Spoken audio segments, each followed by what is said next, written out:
steps legally. Sir, anong official advice sa inyo dadalhin ko siya sa judge dito? Sa Wala DOJ, nga eh. sa- I don't even know because I have not communicated with my client. Sir, next step, sir. Next step. Ano pong plano nyo ngayon?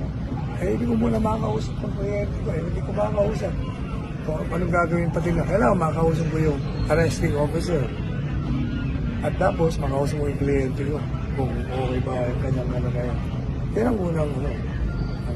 Do you have any information at all, sir, kung lilipad ba siya ngayon to end? Wala nga eh. Puro haka-haka na narinig natin. But you know, I will not be surprised kung ilipad nila yan. Kasi they started one an illegal act. Flying him to Hague is also illegal. So pag nagsimula ka ng illegal, eh lahat ng gagawin mo puro illegal. Sir, meron bang kumakausap ko nag-a-attempt sa inyong kumuusap sa Marcos admin, Marcos cabinet, Wala. like the high-level government Wala. officials of the land? Wala. Eh, hindi nga tayo makapasok. Yung pagkakausapin niya. So, no communication at all, sir? Wala. Even when he was in Hong Kong, sir, walang Wala rin. communication. Wala.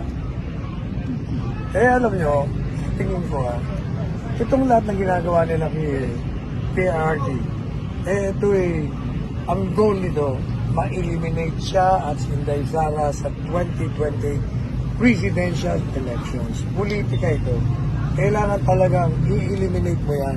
Either ikulong mo yan, tanggalin mo sa pwesto, o kaya patayin mo yan. Walang iba. O, yan ang ginagawa nila para manatili sila sa kapangyarihan.